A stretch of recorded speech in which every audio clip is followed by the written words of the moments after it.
I've had the DJI Mini 2 for about a year and a half now, and in this video I'm going to be sharing my experiences using it in that time and if I still recommend it today in 2022.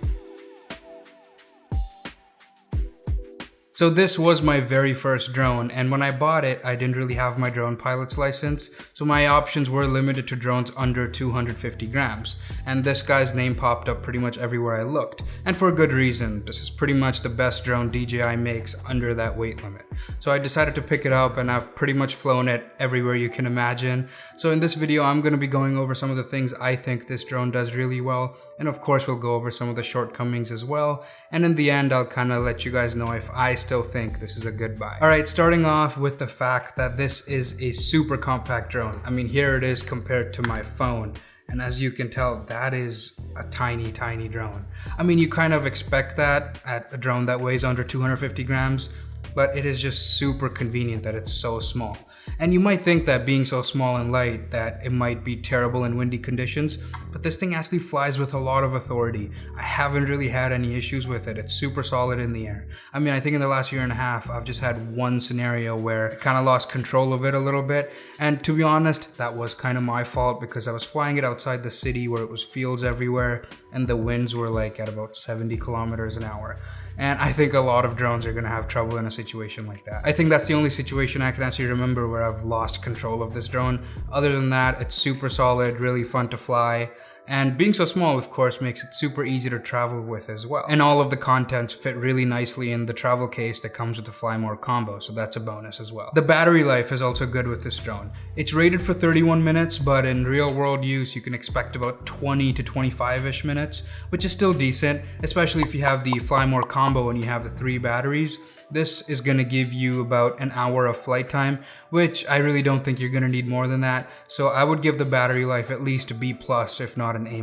Next up, you have the image quality. And honestly, this drone is really good for this small package. You're getting 4K up to 30 frames a second and 1080 at up to 60 frames a second. I pretty much exclusively shoot in 4K 30 frames a second, and then I slow it down to 24 in post. I feel like I get the best results that way.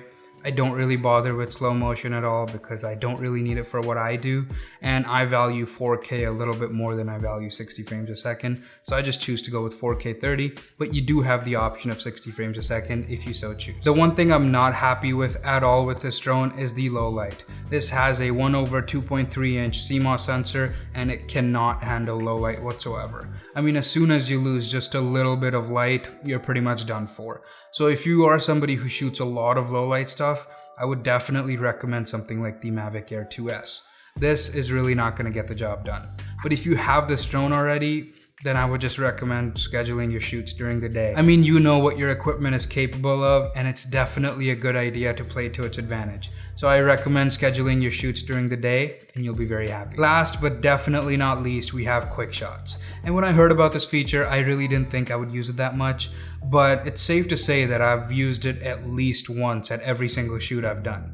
They're just really fun, easy, and fantastic to use. Droney and Circle are 2 of my favorites. I use them quite a bit for establishing shots because QuickShots is really meant to be used with non-moving subjects, so it's pretty much perfect for establishing shots. I mean, of course, you still have all of the manual control you could want, but it's just nice to know that if you want that perfect, buttery smooth shot, it's just one click away. Of course, no product is perfect, and neither is this drone. So here are some of its shortcomings and things that I possibly want to see added to the Mini 3.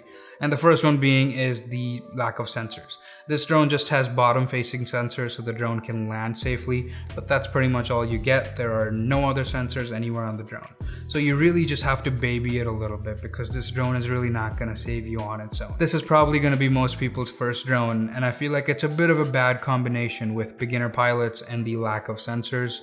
I mean, I understand why DJI probably had to do this. It's probably to keep it under 250 grams, so I don't want to complain too much, but it's just something to keep in mind. You really have to watch out during those lateral movements. This drone is really not going to save you, so just have to be a little more careful. I also wish that this drone had an option to film in log. This thing just comes with one picture profile baked in, and it's very contrasty, very saturated, and I definitely feel like the overall dynamic range struggles because of it. So it would really be nice to see more stops of dynamic range or an option to just film and log. It's not really one of those things that's going to add weight to the drone or anything. It's just something DJI has disabled in the software, and I kind of understand because they don't want to take away sales from their higher end drones, but high dynamic range would really be nice, and I feel like that's one of those things that makes your footage look more expensive or Hollywood, if you will. So yeah, high dynamic range or an option to film and log would be super nice. Overall, these small nitpicks don't really hold this back from being a fantastic option for creatives. I mean, if you are someone who's like a professional drone pilot, don't look at this. This is really not meant for you.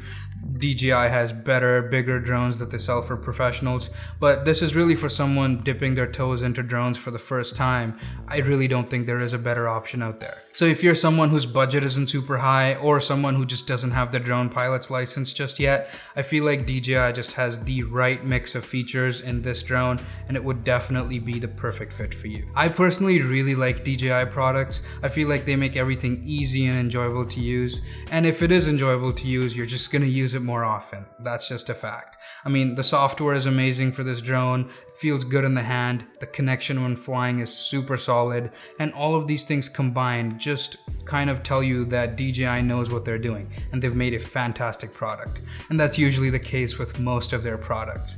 And you can just tell that your money is very well spent with them. So yeah, I definitely highly recommend this drone still in 2022. If you're someone looking for your first drone and you don't have a license yet, definitely go with the Mini 2.